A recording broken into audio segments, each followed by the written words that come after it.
Bonsoir à tous, bonsoir à toutes. Ravi de vous retrouver en ce lundi soir. C'est Late et Smart. Et durant une heure, on va tenter de mieux comprendre l'actualité, quelques sujets, en tout cas de l'actualité du moment. Économique, mais pas que, avec un prisme économique quand même. De quoi va-t-on parler ce soir? D'abord l'apéritif. On fêtera, entre guillemets, en tout cas on commentera les 20 ans de Love Story. C'était très précisément le 26 avril 2001 que M6,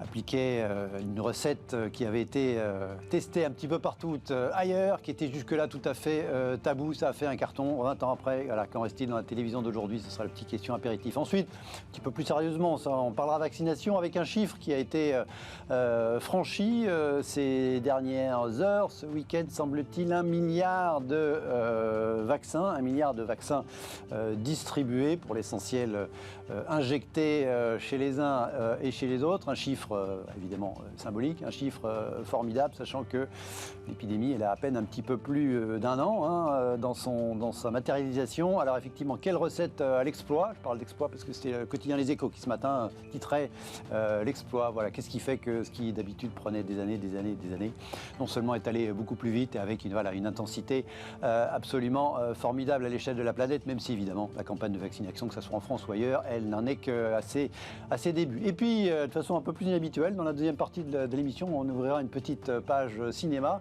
Nous commenterons à notre façon le palmarès des Oscars. C'était la nuit dernière à Los Angeles, avec en principal vainqueur, triomphateur de la soirée, le film Nomadland, un film réalisé par une réalisatrice chinoise, presque américaine maintenant, mais il est quand même d'origine chinoise. Le film, il s'appelle Nomadland, il est tiré d'un livre, livre éponyme, on dit comme ça, qui a le même, qui a le même nom. Ça parle des travailleurs nomades aux États-Unis, et notamment plutôt en bas de l'échelle, nomades parce qu'ils ne peuvent pas faire autrement, qui ne sont non pas sans abri, mais qui sont sans maison, qui se déplacent dans leur camping-car et qui vont travailler à droite, à gauche. Alors, bientôt chez nous, pour l'interrogation, ce sera le titre de ce deuxième débat. On nous dit que tout ce qui se passe aux États-Unis arrive chez nous après. On verra s'il y a des raisons d'imaginer et pourquoi que ce sera le cas avec cette espèce de nouveau nomadisme aux États-Unis. Alors pour parler de ces sujets, à main droite, Lénaïque Boucher, bonsoir.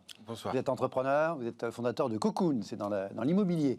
François Candelon, bonsoir. Bonsoir Guillaume. Directeur associé au BCG, vous êtes le directeur au niveau global du BCG Anderson Institute, qui est le think tank du BCG. Absolument. Merci à tous les deux d'avoir accepté notre invitation ce soir. Tout de suite, la question apéritif.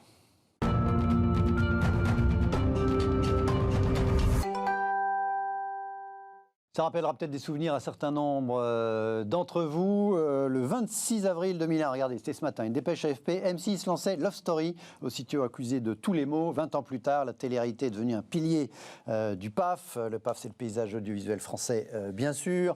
Le regard du point, c'est retour sur un tourbillon médiatique à l'époque, en l'occurrence. Le regard de l'INA où on peut retrouver les épisodes de Love Story. Entre guillemets, je peux pas m'en passer, j'adore ça. Donc ça, c'était les témoignages de téléspectateurs à l'époque. Il y a 20 ans, Love Story entrait dans nos vies, véritable phénomène de société et marqueur d'une nouvelle télévision, la télé-réalité. Donc, l'expression est entrée dans le langage courant à cette occasion. Il y a 20 ans, donc, exactement. Lénaïque Boucher, vous faisiez quoi il y a 20 ans? Est-ce que vous regardiez le Loft Story, c'est un jeu de mots avec le film Love Story, évidemment avec Ryan O'Neal, Ali MacGraw. Souvenir, déjà avant d'essayer de réfléchir à tout ça. Pas fan du tout. Pas fan. Non, trop intrusif et probablement trop basé sur l'ego, le besoin de reconnaissance des acteurs. C'était quelque chose qui me dérangeait déjà à l'époque et. Mais bon, vous en souvenez bien quand même. Bien sûr. François, donc vous n'étiez pas dans le... Si vous voulez, vous n'étiez pas dans « je peux pas m'en passer, j'adore ça ». J'ai pas suivi les épisodes pour savoir ce que devenaient les candidats. D'accord. Vous en avez entendu passer quand il s'est passé des choses dans la piscine, entre Loana et je sais plus, Par exemple. Je sais pas quoi. François, votre souvenir déjà avant de... Mon souvenir, alors j'étais un peu trop vieux pour être totalement dans la cible déjà, mais on sentait qu'il y avait quelque chose qui était en train de se passer. Quand vous avez Le Monde qui fait plusieurs unes sur ce phénomène, vous avez le Nouvel Obs aussi qui avait titré, je crois, Génération Stevie. Donc on se rendait compte que ça touchait les modèles d'affaires. C'était une nouvelle page qui s'ouvrait et d'ailleurs ça a été démontré puisque l'équivalent de Loft Story, on va y arriver, a duré pendant 10 ans et aujourd'hui encore, on voit que cette télé-réalité, des gens comme ça a nous... moins bien marché. Il y a eu Secret Story après, ça a très bien marché. Et puis après, la télé-réalité, elle est entrée dans notre vie. Elle est peut-être un petit peu moins basique, un petit peu moins trash aujourd'hui. C'est les Top Chefs, ce sont des trucs comme ça, mais c'est la capacité à s'identifier. Sur Énergie 12. Oui, la capacité à s'identifier à des personnes qui finalement vont devenir des influenceurs de notre vie. Voilà. Oui, le grand truc, c'est les anonymes, en fait. Ce qu'a inventé, entre guillemets, Love Story, toute cette télé-réalité à l'époque, il y a 20 ans, c'est de mettre en scène, de starifier, de glorifier des kidams, des anonymes qui, du jour au lendemain, ne sont plus anonymes, mais qui n'ont pas mérité, autrement que par un casting comme ça, le fait d'arriver dans les petits écrans. Et les anonymes, on voit ça aujourd'hui, vous citiez les influenceurs, c'est d'une certaine manière les héritiers, la génération d'après. Oui, je suis d'accord. Ça permet l'identification, comme vous l'avez dit, et mine de rien, c'est aller en même temps que tous les réseaux sociaux, en fait. Donc du coup, la personne qui était star, anonyme, mais qui est obligée d'avoir des likes et d'être supportée pour rester, parce que à la fin c'est le vote du public quand même. Du coup, ça développe aussi cet ego business pour en faire des influenceurs. Alors moi, je vois ça d'un œil positif aujourd'hui parce que du coup, avec les influenceurs, on fait beaucoup de choses en ce moment. Et là, on vient de faire un partenariat avec... Vous, votre boîte, d'accord. Oui, vous utilisez les influenceurs comme vecteur de communication. Oui, parce que pour ceux qui nous ressemblent, qui ont le même socle de valeurs, et en l'occurrence qui partagent la valeur du rire, nous, on bosse avec une asso là, qui s'appelle Grosse Prod, et qui fait du stand-up. Et du coup, nous, ces artistes de stand-up, on les a à la fois dans les programmes de formation de la Cocoon Academy, mais aussi dans nos petits épisodes de communication. Et finalement, on exploite cette ressemblance qui a eu lieu. Par exemple, tiens, j'ai eu une galère dans ma recherche immobilière, je la mets en rire, ça fait une scénette, et du coup, ça touche les gens, et finalement, les gens se retrouvent dedans. Donc finalement, on n'est pas très loin du côté ridicule de ces émissions de l'époque, mais du coup, tourné pour nous avec un sens, un impact social. Donc, quelque part, on le récupère aujourd'hui. Mais au-delà des anonymes, il y avait aussi une innovation dans les modèles d'affaires qui était fantastique. C'est le moment où, non seulement il y a une émission à la télé, mais vous avez des produits dérivés, vous avez des séquences qui sont sur Internet. Donc, les gens, ils sont... Il n'y avait pas encore les réseaux sociaux, mais Internet commençait déjà à exister très sérieusement. Commençait déjà à exister. Et donc, vous aviez la possibilité d'acheter ceci. Donc, c'était aussi par rapport au commerce en ligne, par rapport à, comme je disais, aux produits dérivés. Il y avait déjà pas mal de choses qui ont été évidemment creusées, mais reconnaissons, ça a été une innovation absolument remarquable. Oui, et puis il y avait une mutualisation du truc, y compris à la télé, puisqu'il y avait à la fois une quotidienne en access, donc par définition quotidienne, donc tous les jours, une émission hebdomadaire en prime time, effectivement le grand rendez-vous, plus une chaîne dédiée 24 heures sur 24 sur le satellite et le câble avec les caméras du Loft. Et puis il y a l'interaction. Ça, il n'y a plus. L'interactivité, c'est-à-dire je joue, je vote pour qui va sortir à la fin de la semaine. Je gagne un truc, il y a des jeux, toute cette interaction avec le public, c'était quand même quelque chose d'assez nouveau. Gamification, comme on dit en français. En bon français. En bon français. C'est vrai. Allez, on reviendra dans l'audiovisuel tout à l'heure, en deuxième partie, de façon un peu plus sérieuse, mais on fera une petite page cinéma, puisqu'on commentera le palmarès des Oscars. Tout de suite, on revient à des sujets presque plus sérieux avec la vaccination et ce cap franchi du milliard de vaccins distribués.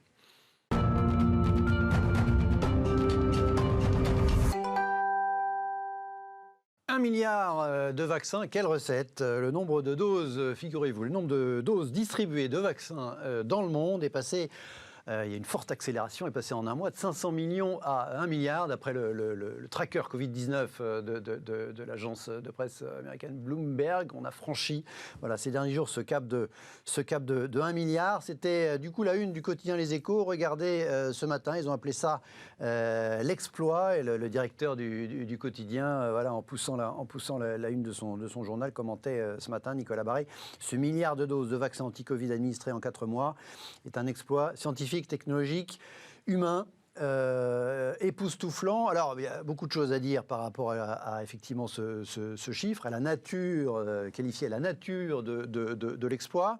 Justement, tiens, scientifique, technologique, humain, d'abord. Là, dans quel ordre, selon vous Lénaïque Boucher, cet exploit, déjà, est-ce que c'est un exploit selon vous et voilà, dans quel ordre? Est-ce que c'est d'abord scientifique, d'abord technologique, d'abord humain, d'abord industriel? Parce qu'il y a une notion de production qui est quand même déterminante dans cette... Je ne peux pas m'empêcher de penser à ce qu'on appelle, nous, dans les startups, la scalabilité. C'est-à-dire que ça démarre... La capacité de monter en puissance. Monter en puissance. Et là, ça s'accélère beaucoup. Donc, on voit bien que les coefficients sont bien plus importants. Et ça veut dire que chacun a démarré sa production industrielle et est capable de délivrer. Donc, c'est pour moi quelque chose de très industriel, avec ce petit composant de test and learn. Parce que, pardon pour les anglicismes, mais j'essaye et je corrige, où on voit qu'il y a des essais et puis il y a des petites corrections, et parce qu'on n'a peut-être pas fait toutes les phases qu'on faisait d'habitude. Donc, un exploit aussi un petit peu scientifique, puisqu'on teste en même temps qu'on lance, quoi. Voilà. Exploit multi Alors, multi à de nombreux étages. D'abord, je pense que c'est l'exploit du multilatéralisme. Parce que reconnaissons que si on a été capable, d'un point de vue scientifique, de s'en sortir, c'est parce que tout le monde a coopéré, que ce soit les labos pharmaceutiques des différents pays, les scientifiques des différentes universités, etc. Et ce qui fait que, je vois, j'en discutais avec... Même les Chinois, même s'ils ont mis un peu de temps, finalement, ils ont donné les informations qui ont permis d'accélérer. Donc, il y a eu au niveau notamment scientifique, un partage d'informations qui a été extraordinaire et qui montre que pour régler ces problèmes-ci, ces problèmes qui sont des problèmes mondiaux, soit on y arrive ensemble, soit on perd. Donc ça, je pense que c'est un premier exploit qui est un exploit de coopération. Le deuxième point, c'est un exploit, je dirais pour moi, d'organisation. C'est-à-dire, comme vous le disiez, on a été capable d'avancer, de faire beaucoup de paris. C'est-à-dire que la question, ça a été d'abord de se poser, OK, on ne sait pas ce qui va gagner, mais si on en fait, on pousse et on investit dans des solutions de type différent, il y en a bien un qui risquera de s'en sortir, parce que le critère essentiel, c'est celui de la vitesse à laquelle on va en avoir qui fonctionne. Donc vous avez cet élément-là, et puis vous avez, comme on a dit, utilisé des raccourcis en mettant les personnes dans, par exemple, de la FDA, les États-Unis les ont mis avec les laboratoires pour qu'on puisse en temps réel réduire de manière très significative le temps de développement. Et puis derrière, on a pris aussi des risques industriels, puisqu'on a investi dans des capacités de production alors qu'on ne savait pas si les vaccins allaient fonctionner. Donc je pense que c'est cette capacité à régler ensemble les problèmes et à prendre ensemble des risques qui a été un véritable succès. Alors maintenant, reconnaissons... Qu'est-ce qui fait que cette fois-ci, tout ça, ça a eu lieu? Effectivement, pour aller dans votre sens, il y a un chercheur de l'Institut Montaigne qui est cité dans le papier des Échos ce matin, qui dit effectivement, voilà, la recette a été, c'est un peu ce que vous racontiez, a été l'alliance de la recherche, des startups et des grands groupes pharmaceutiques. Les clusters de recherche comme celui de Mayence en Allemagne avec BioNTech et Pfizer ont trouvé une solution totalement innovante et rapide. C'est une leçon pour l'avenir. Voilà, ce regroupement entre la petite structure start-up innovante, gros industriel, structure de recherche plus universitaire. Qu'est-ce qui fait que cette fois-ci, alors encore une fois, la pandémie est très spécifique, déjà parce que c'est une véritable pandémie mondiale. Est-ce que c'est quand même pas aussi, pour être un peu cynique, parce que c'est une maladie qui a touché les pays riches? Alors, de toute façon, il faut que ça touche les pays riches pour qu'on s'en occupe. Oui. Je pense que si vous prenez le tsunami en Thaïlande, s'il avait eu lieu en dehors des vacances de Noël, je ne suis pas sûr qu'on en aurait parlé autant. Il y en a qui se passent en Asie, qui se passaient bien avant celui-ci. Mais donc, vous avez raison, à partir du moment où ça touche les pays riches... J'ai entendu vacances de Noël avec des touristes occidentaux. Avec des touristes étrangers, oui, avec des touristes étrangers. Donc, je suis d'accord avec vous. Mais reconnaissons malgré tout que lorsqu'on a un véritable problème mondial, on s'en sort. Rappelez-vous le trou dans la couche d'ozone. C'est un problème que l'on a réglé rapidement. La pandémie, on avance. Alors, on n'a pas fini. Le trou dans la couche d'ozone, on a identifié les gaz de CFC, de mémoire, c'est ça, effectivement, qui ont été bannis assez rapidement. Et donc, le problème n'en a plus été un. Mais je pense que ce qui m'ennuie un petit peu aujourd'hui, c'est que autant on a vu les sachants se mobiliser et trouver des solutions assez rapides pour y arriver. Autant aujourd'hui, quand on regarde la distribution, quand on regarde le fait que ce sont les pays riches qui monopolisent quasiment, je dirais, les inoculations, là, on rentre dans un problème qui est différent. Et pourquoi j'opposais, entre guillemets, alors je sais que c'est pas à la mode, les sachants aux gens de bon sens, c'est que pourquoi les politiques bloquent-ils les vaccins? Pourquoi est-ce qu'on n'exporte pas dans les pays pauvres? Les politiques, ils répondent à leurs opinions, puisqu'ils ont été élus. À leurs opinions. Exactement. Et c'est contre-productif, parce que collectivement, le monde a plus de chances d'en sortir si 20% de la population mondiale, de manière homogène, est vaccinée, que si vous avez des poches comme l'Europe et les États-Unis qui sont, elles, quasiment à la comment ça s'appelle Immunité collective. L'immunité collective. Voilà. Excusez-moi, merci de m'aider. L'immunité collective. Donc, je pense que là, pour des raisons purement politiques et pour répondre à des opinions, et à des émotions de ces opinions, eh bien, on est en train de mettre le reste du monde, le monde et même les pays riches, à risque. Et en même temps, ça va aller vite parce qu'on sait que dès la fin de l'été, probablement, on sera face à des quantités de doses produites, pour revenir sur la dimension industrielle, qui dépasseront largement les besoins de l'Occident et qui donc vont permettre effectivement... on a sécurisé 2,8 milliards de doses en Europe pour une population de 450 millions d'habitants. Donc, non, mais ils n'iront pas à la poubelle une fois que on sait qu'elles repartiront. Lénaïque, qu'est-ce qui fait que selon vous, cette fois-ci, tout ça a bien marché et est allé beaucoup plus vite que d'habitude? Je regardais dans le New York Times, ils ont fait un comparatif entre un tableau prospectif qui avait été établi il y a un an sur How long will a vaccine really take, qui expliquait qu'en théorie, si on regarde ce qui s'était passé, ça pouvait prendre jusqu'à 10 ans entre la recherche académique, le préclinique, phase 1, phase 2, phase 3, fabriquer les usines, ensuite la production proprement dite, l'approbation par les autorités sanitaires, et ensuite la distribution. Il y avait un graphique, ça pouvait prendre plus de 10 ans si on faisait ça de façon séquentielle. Et que là, cette fois-ci, on a tout fait. Non seulement on a été beaucoup plus vite sur chacune des étapes, mais en plus on a tout fait en même temps. Qu'est-ce qui s'est passé? Qu'est-ce qui a été le déclic selon vous? Je pense que quand la vie est menacée comme ça, c'est suffisamment tragique pour qu'il y ait une prise de conscience collective très forte. Et effectivement, comme l'a justement dit François, il y a bien eu un partage des connaissances très rapide qui a permis d'optimiser les phases du séquençage. Si vous lancez plusieurs personnes sur différentes phases, c'est un peu ce qu'on fait aujourd'hui. Les progrès de la tech sont tellement incroyables en ce moment aussi, faut se le dire, que le temps s'accélère beaucoup en termes d'innovation. Donc en fait, tout ça fait que à ce moment-là, on va beaucoup plus vite qu'il y a 10 ans déjà. Ouais. Et du coup, avec cet effort un peu collectif, 160 accords qui ont été passés, parce qu'on n'est pas encore en train de mettre ça dans le bien commun, même si c'est en discussion. Mais en tout cas, on voit bien qu'il y avait un challenge, il y avait un esprit de compétition qui était permis par la tech. Et j'ai l'impression que c'est ça qui a fait que ça a été aussi vite, quoi. Plus le fait je pense, de dramatiser. Il y a une communication qui était très dramatique, et plus on parle de mort, plus on parle de guerre mondiale, plus les gens sont prêts à supporter les efforts. Parce qu'il ne faut pas oublier non plus que, parallèlement à ça, il y a plein de choses qui sont des efforts qui sont imposés partout. Et pour revenir, je suis un peu moins inquiet, moi, par rapport à ce qui se passe entre le Nord et le Sud, on va dire ça comme ça, de mon côté. Mais pourquoi? Parce qu'on fait du business maintenant globalisé, quoi. Même si on a pris conscience qu'il y a quand même...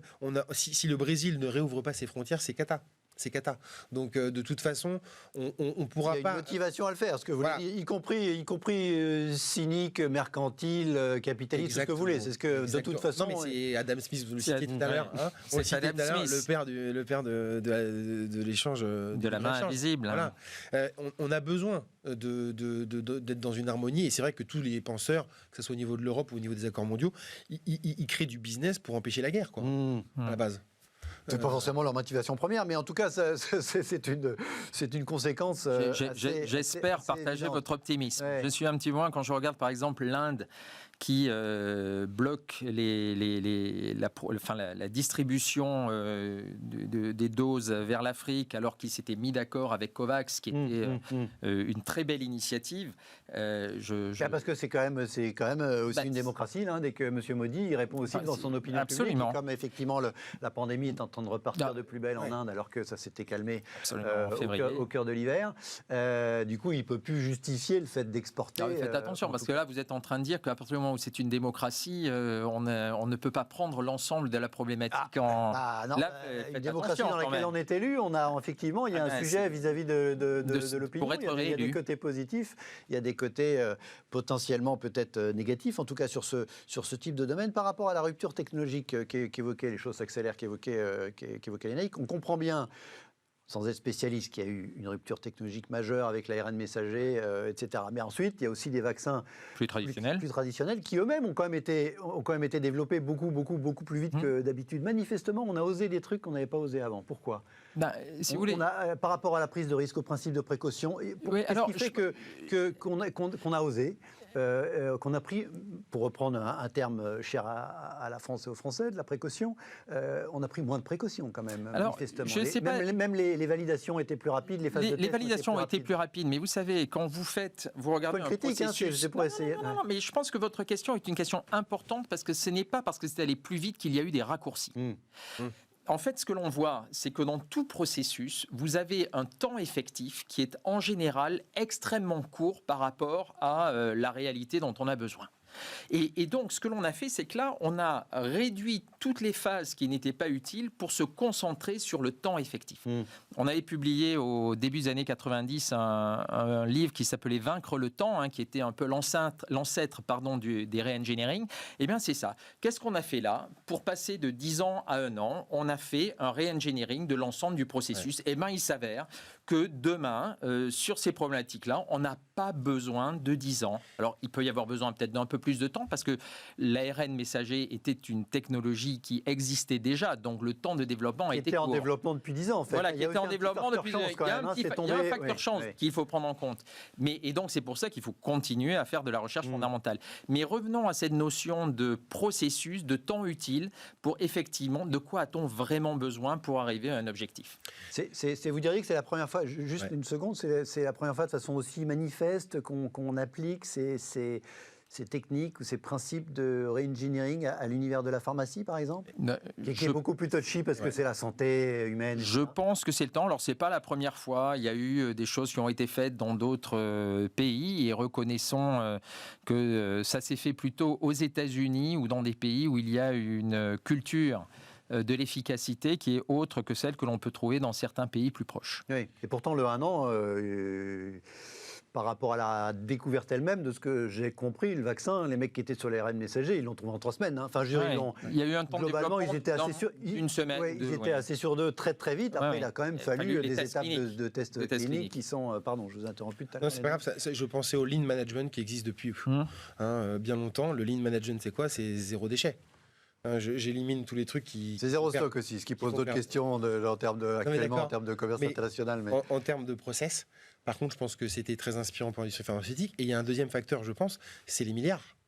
C'est que quand vous avez les gouvernements ou des grosses puissances, type les États-Unis, qui mettent 40 milliards d'un coup sur un projet, il y a une euphorie qui se crée pour les chercheurs, il y a quelque chose qui se crée.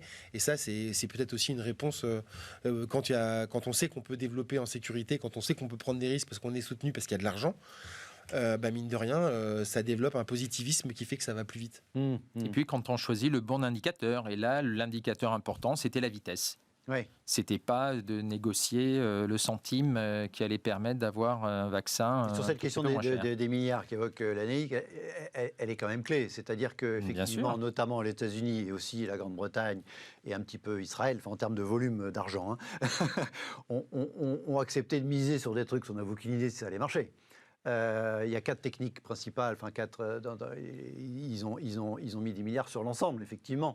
Il n'y a pas eu de choix, parce qu'on a fait ce choix de mettre énormément d'argent. Là, pour le coup, il y a eu un quoi qu'il en coûte qui a été mis sur le développement des vaccins, plus que sur le soutien à l'économie, pour ce qui est de la médecine. C'est la R&D. C'est ça la R&D en fait. On avait un peu oublié chez nous, on voyait les budgets des boîtes françaises qui diminuaient drastiquement parce qu'on met de moins en moins d'argent dans la R&D. Les nouveaux modèles. Ça marche pas à tous les coups, vous voulez dire la R&D. Exactement. Nous, je sais pas, il y a plein de choses qu'on fait tous les jours, qu'on teste. Et puis finalement, ça n'ira pas plus loin, quoi. Mais au moins, on teste, on regarde et on regarde, et ça fait partie de notre esprit moderne d'aujourd'hui, j'ai envie de dire. Avec, dans tous les cas, en l'occurrence, y compris aux États-Unis et en Grande-Bretagne, avec l'argent du contribuable. Enfin, je veux dire, c'est l'État qui a financé, en tout cas, qui a financé la prise de risque des labos et notamment la construction des unités, préparer la production, alors qu'on ne savait même pas si le vaccin allait être efficace. Il valait mieux. Je pense que c'était un risque qui valait la peine, puisque on savait que statistiquement, on allait trouver quelque chose. Donc, à partir du moment où on investissait suffisamment et suffisamment large pour qu'il y ait une opportunité statistique, là, on changeait quelque chose. Et en questionnant l'argent du contribuable, je dirais qu'à mon avis, c'était quelque chose qui était un investissement assez utile. Imaginons qu'il nous faille encore 7 ou 8 ans avant de pouvoir trouver l'immunité collective. Est-ce que ça veut dire que désormais, y compris dans l'univers de la santé et de la pharmacie, tout ira plus vite, tout ira aussi vite que ça? Par exemple, la recherche contre le cancer. très différent. C'est pas une maladie contagieuse, le cancer. La Covid-19, oui, donc potentiellement, quand on est en pleine santé, on n'est pas immédiatement concerné par le... Est-ce qu'on peut... Manifestement, on n'a pas dépensé aussi vite autant d'argent tous les ans depuis 30 ans sur le cancer. Là, c'est parce que c'est une maladie contagieuse, donc tout le monde s'est sorti concerné. Il y a un effet opinion, évidemment, hein, pour reprendre... Et puis, il y a un effet économique qui est clair. C'était Qu'est-ce qu'il y aura comme enseignement de cette vitesse? Qu'est-ce qu'il y aura comme enseignement de cette vitesse? Est-ce que désormais, cette vitesse, c'est quelque chose d'acquis, selon vous, dans l'univers de la santé, par exemple, de la pharmacie? Qui me brûle les lèvres, mais est-ce qu'il n'y a pas aussi eu un sentiment de culpabilité? Il est sorti d'un labo dans une ville. On le travaillait depuis longtemps. Ah zut, il y a eu une tempête. Il faut qu'on répète la boulette. Mais ce virus, il a rien d'humain. Il est complètement artificiel. Non, ça, on ne sait pas exactement. Mais on n'est pas sûr. On a beaucoup d'informations, si, quand même. On a quand même pas mal d'informations. On sait d'où il est parti. On voit un petit peu quand ça s'est passé. On n'est quand même pas étranger à tout ça. Hein. Et c'est des programmes de recherche qui sont faits depuis longtemps. Oui, tout le monde n'est pas d'accord là-dessus. Mais c'est vrai que c'est une hypothèse. Vous avez raison. C'est que ça peut être si c'est une fuite de laboratoire, en l'occurrence, c'est un laboratoire en Chine. Mais d'après ce que. Or, c'est pas les Chinois qui ont financé le plus de l'argent dont on parle. Pas des pays, par rapport à réparer la boulette, je sais à partir du moment où, quand on fait de la R&D dans un coin, que c'est pas bien verrouillé, que ça se passe pas bien, forcément on est coupable.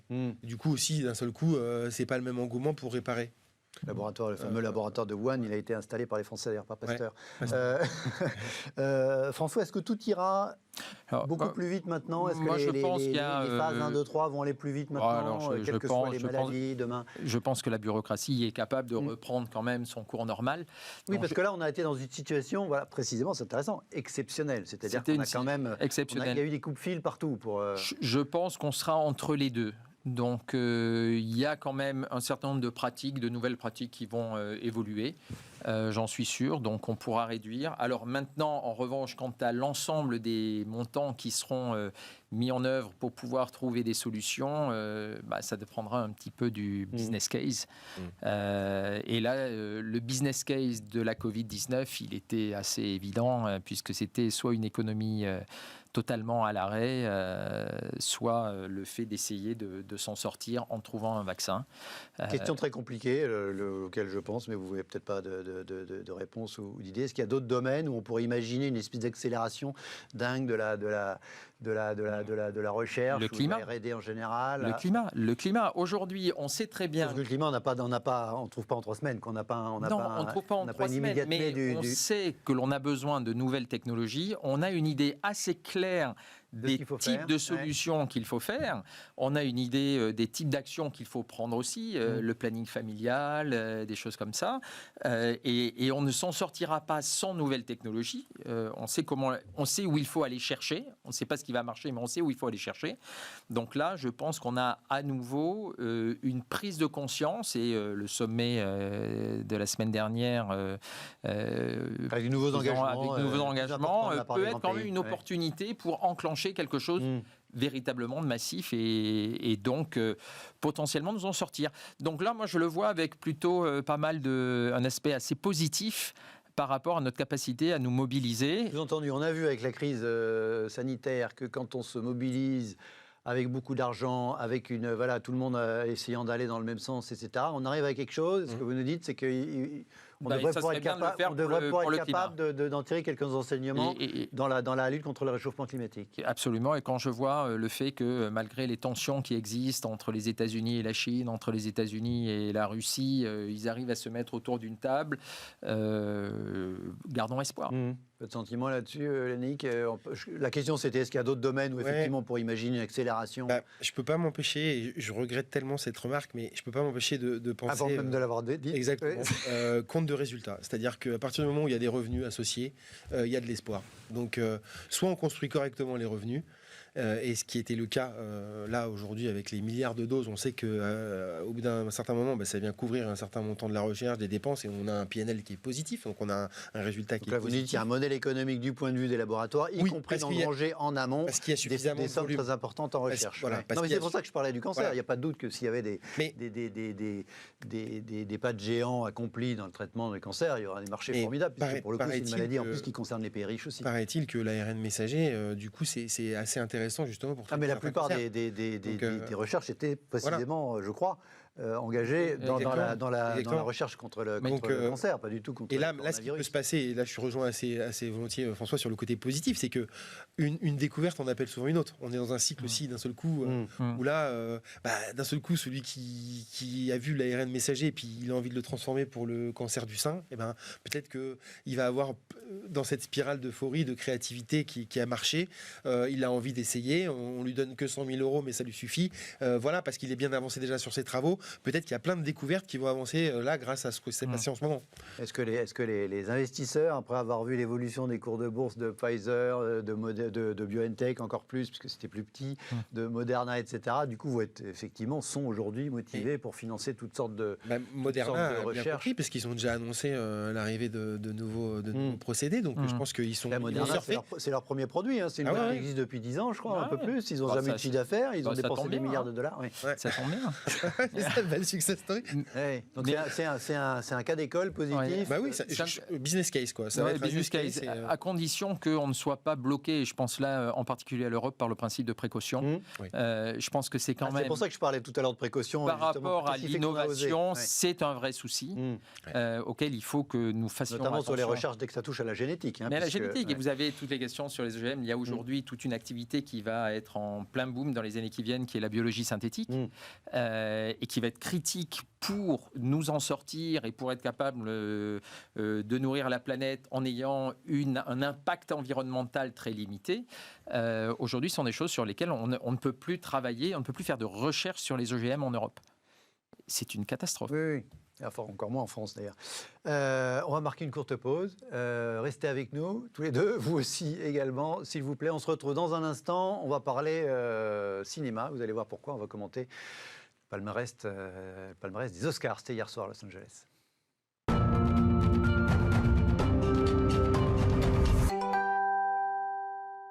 Retour dans Light et Smart, merci de rester avec nous. Une page inhabituelle, une page cinéma ce soir dans Light et Smart. Hier soir, Los Angeles, c'était les Oscars, la soirée des Oscars, 93e du nom, je crois. Je ne dis pas de bêtises. Il y a eu des petits cocoricots ce matin dans les médias français parce que Florian Zeller a eu droit à 2 Oscars indirectement. Un pour lui en tant qu'auteur de The Father avec Anthony Hopkins tiré de sa propre pièce, Le Père. Et l'Oscar pour aussi l'interprétation masculine pour Anthony Hopkins qui tient le rôle titre dans ce film. Et puis le film principal lauréat de la soirée d'hier soir, c'est un film qui s'appelle Nomadland, qui est tiré d'un livre qui s'appelle Nomadland également, qui a été réalisé par une américano-chinoise qui s'appelle Chloé Zhao, et avec dans le rôle titre Frances McDormand, qui est donc, on a eu à la fois le meilleur film, meilleure réalisatrice et meilleure actrice. C'est donc ce film Nomadland le principal lauréat de cette soirée. Et donc ce commentateur sur Twitter qui nous dit pour son rôle, Frances McDormand a réellement vécu, je veux dire un mot sur l'histoire, dans un van pendant 5 mois et s'est déplacée à travers 7 États des États-Unis. Elle a effectué des petits boulots, récolte de betteraves et emballage de colis Amazon. Précisément, ce Nomadland, c'est décrit le livre puis le film, décrit ces travailleurs précaires, nomades, qui notamment à la suite de la crise des subprimes à la fin des années 2000 ont perdu leur domicile. Ce sont pas devenus des sans-abri, mais des sans-maison, voilà, en vivant souvent dans un camping-car, etc. Et en se déplaçant dans tous les États-Unis ou une partie de petit boulot en petit boulot, mais en faisant une vie, une espèce de logique. On va voir le film. Normalement, il est censé, je dis censé parce qu'il y a toujours des points d'interrogation sur la réouverture des cinémas en France. Il est censé sortir en France le 9 juin. Tout de suite, voilà, pour vous faire une idée de l'ambiance, quelques images de la bande-annonce.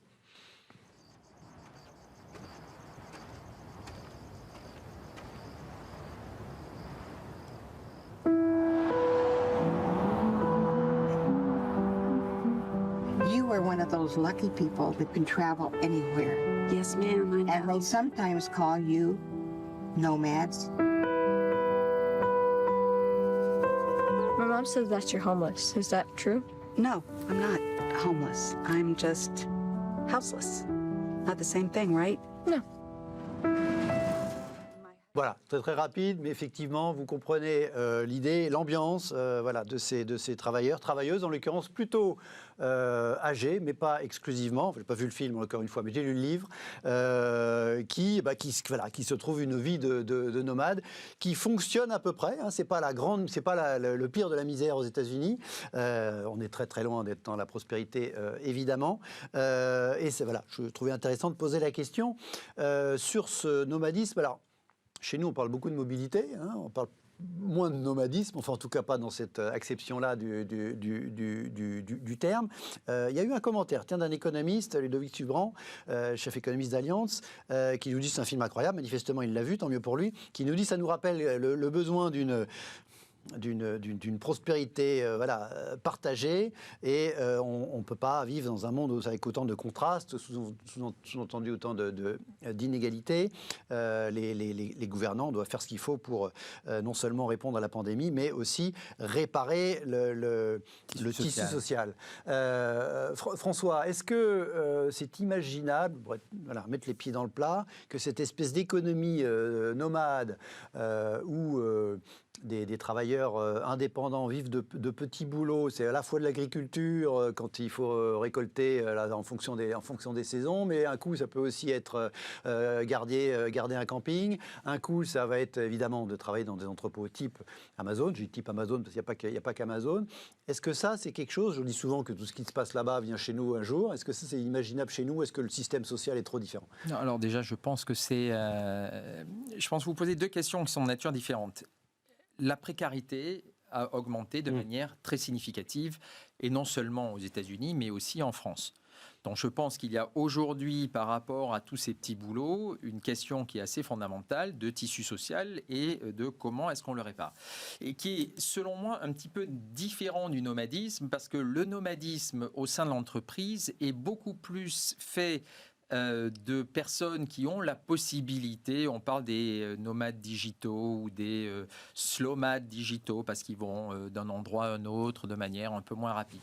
Parce que ce dont on s'aperçoit, c'est que la précarité de l'autre côté, elle limite énormément le nomadisme, parce qu'il faut au contraire qu'il y ait beaucoup de solidarité qui se mettent en place. Et donc, il est difficile pour quelqu'un, de se déplacer de 50 km ou de 100 km, parce que qui va garder les enfants? Comment est-ce que... C'est pour ça que le livre et le film, c'est plutôt des grands-parents, c'est plutôt des 60+, qui ont plus ces exigences-là, ces contraintes-là. Cette question de solidarité... Oui, mais reconnaissons qu'aujourd'hui, il est difficile pour quelqu'un qui a plus de 55 ans de garder un emploi quand il est en précarité. Bien sûr. Et d'en trouver un dans notre système social. Donc je pense qu'il faut regarder la précarité d'un côté et le nomadisme de l'autre. Le nomadisme étant dans notre, pays, davantage le fait de classes aisées ou expertes qui se disent maintenant le télétravail, puis j'ai envie de devenir plutôt freelance pour pouvoir choisir ce que je fais, être davantage maître de ma vie. Donc la précarité, évidemment, c'est arrivé chez nous, malheureusement. Ce nomadisme spécifique, vous le pensez encore très américain, compte tenu de la différence pour les points précaires, pour les précaires, oui. En revanche, on voit aujourd'hui avec le télétravail, les autres, tout un ensemble de personnes très qualifiées qui se disent finalement, je vais reprendre davantage le contrôle de ma vie. C'est au moins ce qu'ils pensent. Lénaïque, votre regard à vous, je précise que c'est intéressant, votre modèle d'entreprise, vous travaillez avec des indépendants. Alors c'est pas du tout le Nomadland du film ou du livre, mais c'est pas inintéressant par rapport à votre métier. Deux réflexions. La première, c'est quand même, on voit que ces gens 50 et plus qui n'ont plus de chez eux sont victimes aussi du prix du logement et du coup de l'accès au logement. Donc nous, Cocoon, qui accompagnons des gens, les primo-accédants à la location, on les accompagne jusqu'à la signature du bail, on est confronté à des gens qui n'ont plus le droit d'acheter ou qui ont perdu leur chez eux parce qu'ils avaient hypothéqué pour prendre des risques et puis que ça a raté. J'ai en date une boulangère, son mari...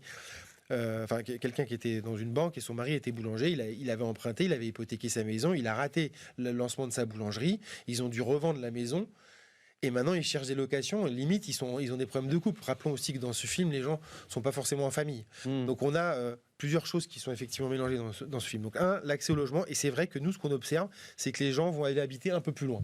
Voilà. Et du coup, c'est possible grâce au télétravail. Et alors après, deuxième point, effectivement, nous, le nomadisme, on adore, mais celui qui est choisi, celui qui est vécu comme une liberté et comme un peu un sentiment d'optimiser la qualité de son temps, qui est quand même notre première valeur chez Cocoon. Et effectivement, on vient d'officialiser un partenariat avec Freebie, qui donne des solutions pour mieux gérer, pour les freelances, pour gérer leur productivité, etc. On est au cœur du système de cette nouvelle forme de collaboration de travail. Nos cocooners sont freelance, revendiquent leur liberté. Par contre, on les accompagne. C'est-à-dire que la Cocoon Academy, on l'a créée, c'est un organe extraordinaire qui est inépuisable, qui dispense du savoir en permanence pour accompagner, parce que finalement, il faut quand même réinventer le lien social. C'est-à-dire qu'on n'a pas le même rapport dans l'entreprise, on manque quand même d'une petite réunion de temps en temps. Rappelons-nous les vieux modèles de commerciaux où tous les commerciaux de la France remontaient pour un événement. Nous, nos cocooners, on pourrait dire que... Il n'y a plus d'événements, donc ça s'est réglé. Bah ouais, mais du coup, on en fabrique d'autres. Oui. À travers la Cocoon Academy, on en fabrique d'autres. On a toujours nos programmes digitaux, là, on a les Talking to Cocooners, etc. Donc, on continue, nous, de recruter des cocooners en ce moment, d'ailleurs, qui sont justement libres, qui aiment ce côté auto-entrepreneur, nomade, qui bossent quand ils ont besoin de bosser, parce que aussi ils ont un choix de vie, peut-être de s'occuper des enfants, ou de s'occuper du jardin, ou de profiter du soleil. C'est du nomadisme non seulement choisi, mais revendiqué, voulu. Enfin, en tout cas, ou parfois c'est quand même face à la situation qu'on prend cette direction-là comme un moindre mal. Il y a plein de choses qui se mélangent. Il y a ceux qui vont compléter leurs revenus.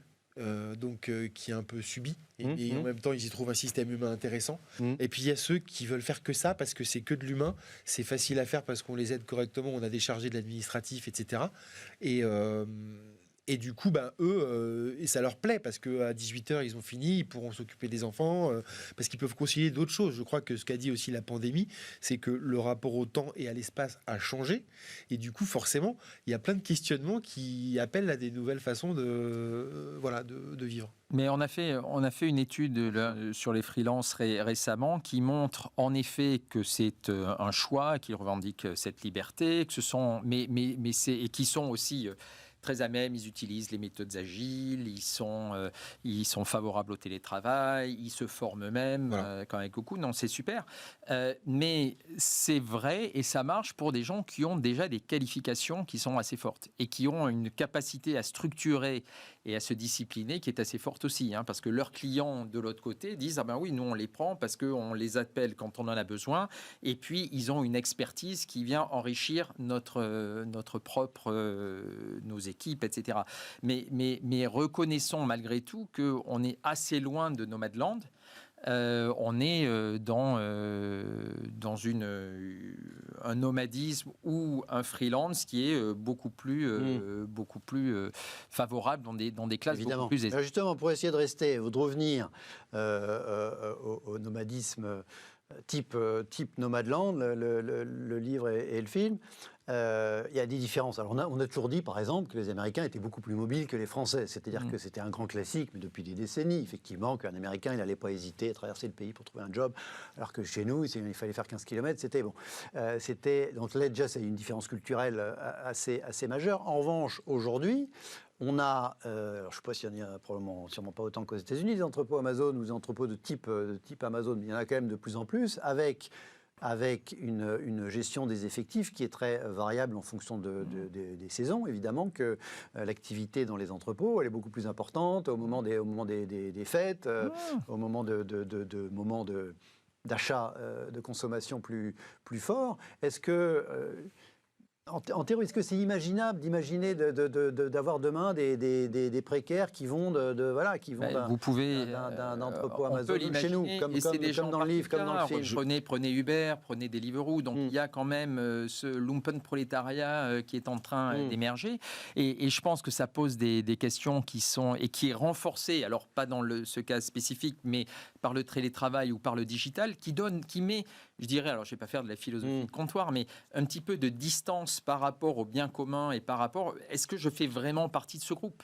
Donc il y a des choses qui, à mon avis, sont en train de se jouer, qui peuvent avoir un impact long terme sur la vie de la cité et sur lesquels on risque de se retrouver en difficulté. Donc je pense qu'il faut faire attention à ce qui est en train de se passer et j'invite, oui, les sociologues, et je suis sûr qu'il y a un grand nombre d'entre eux qui se penchent sur ces sujets.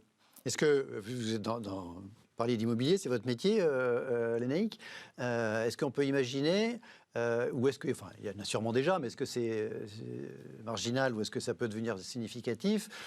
Cette génération de gens, 55, 60 ans, qui n'ont plus trop ou plus du tout les moyens d'avoir une maison à eux parce que les prix sont ce qu'ils sont, à part dans des endroits très, très isolés, alors, c'est un peu les saisonniers, hein, il y a des saisonniers plutôt jeunes en l'occurrence qui vont peut-être l'hiver au ski quand il y avait du ski, l'été au bord de la mer pour différents types d'activités elles aussi saisonnières, et puis on se déplace. Est-ce qu'on sait s'il y a une génération, il y a de l'évolution dans les modes de vie des gens qui ne peuvent plus du tout se loger, qui préfèrent le camping-car ou le trailer, pour utiliser un terme américain. Pour l'instant, ce qu'on observe, nous, sur ces vies un peu aventureuses, c'est qu'ils sont quand même partie prenante de l'aventure. Ils préfèrent ne pas avoir d'épargne à la fin de l'aventure et avoir habité dans le logement qui coûte cher, proche du bar ou proche de la cueillette ou proche du truc, que aller vraiment dans un camping-car.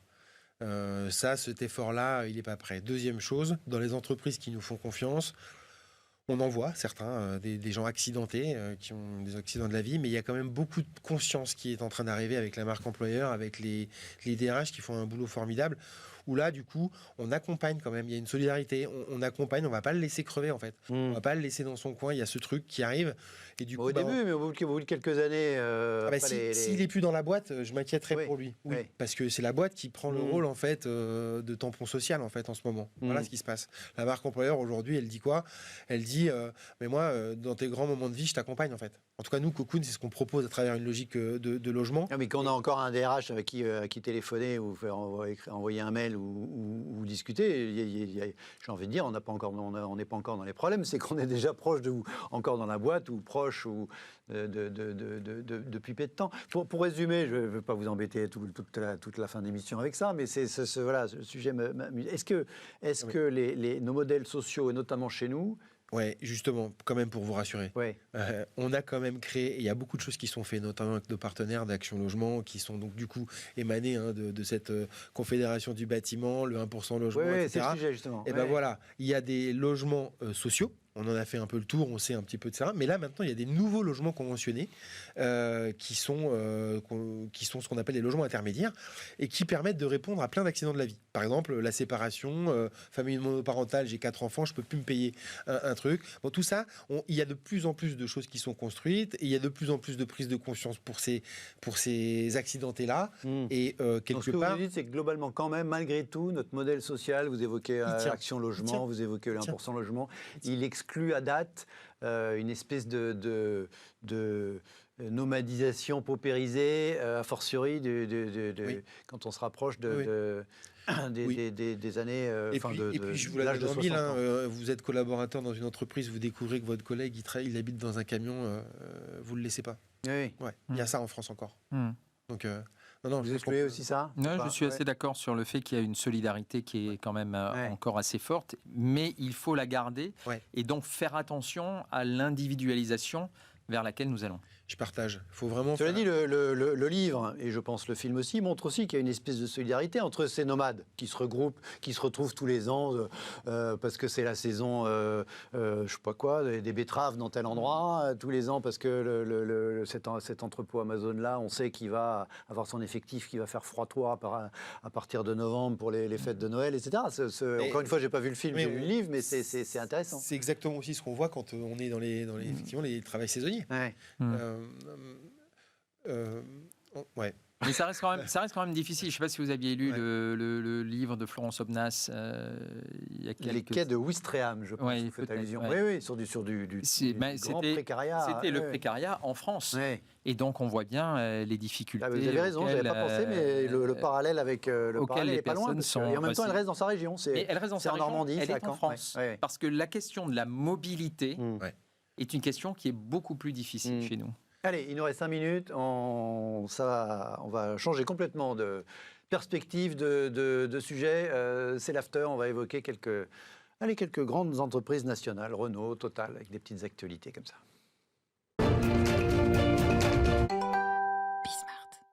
Allez, c'est l'after, je le disais, 3 actualités pour terminer l'émission. Rien à voir avec tout ce dont nous avons parlé jusqu'ici. Actualité Total, regardez cette dépêche de l'AFP. Ce matin, le groupe français Total a confirmé la suspension de son gigantesque projet gazier au Mozambique, interrompu après une attaque djihadiste début avril dans le nord du pays, dans le nord du Mozambique. C'est ce qu'a indiqué le groupe dans un communiqué. Il a indiqué qu'il avait déclaré une situation de force majeure et donc demandé, ça n'avait pas encore été le cas, même si le chantier avait été mis à l'arrêt, l'évacuation de l'ensemble des personnels. C'est un projet gazier colossal, c'est en dizaines de milliards de dollars. C'était le plus gros projet en cours chez Total. Alors, ce n'est pas forcément parce que c'est les hydrocarbures en l'occurrence, mais on voit que quand on est une multinationale présente dans nombreux pays, Total a pu avoir des sujets aussi en Birmanie, c'est pas toujours facile la géopolitique à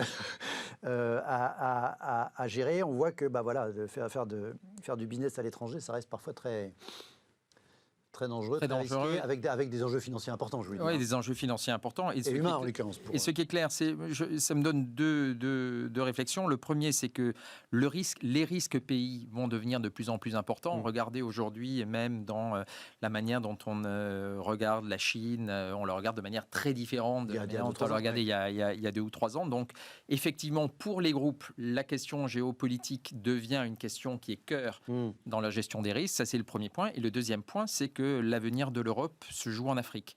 Donc notre capacité à aider l'Afrique à se développer va être absolument critique. Sinon, nous connaissons les vagues démographiques et donc ce sera très difficile. Oui, aider à se développer et en même temps, l'Europe, en tout cas la France, c'est assez présente. Alors pas au Mozambique, au Sahel, contre le djihadisme. On voit que c'est pas facile. Alors, vous êtes pas encore une multinationale, ça viendra. Les naïcs. Merci pour votre confiance. Je vous le souhaite. De temps en temps, on n'aimerait pas être à la tête de grosses boîtes comme ça, quand on a la responsabilité d'équipe. Etc. Mais d'ailleurs, bien vu, parce qu'à partir du moment où la vie des gens est en danger, on revient. Ça ne veut pas dire que le projet va complètement capoter, il peut être reporté. Et puis, deuxième chose, effectivement, je partage ce que dit François, c'est que si on continue de creuser les inégalités, forcément, il y aura toujours de l'islamisme ou du djihadisme quelque part. Donc, il faudra gérer ce risque-là en plus et à bon escient avant d'envoyer 20 milliards, parce que c'est effectivement un gros projet, quoi. Oui, pour projet qui était alors c'est malheureux pour le Mozambique, à double titre, parce qu'a priori, ce n'est pas souhaitable d'être sous une emprise radicale islamiste. Et puis en plus, c'était un projet qui était de nature à enrichir considérablement le pays, qui avait un peu développé le tourisme, enfin qui reste un pays très pauvre. Allez, rien à voir, je reste avec vous, les naïcs. On change d'industrie. Puis c'est beaucoup plus léger.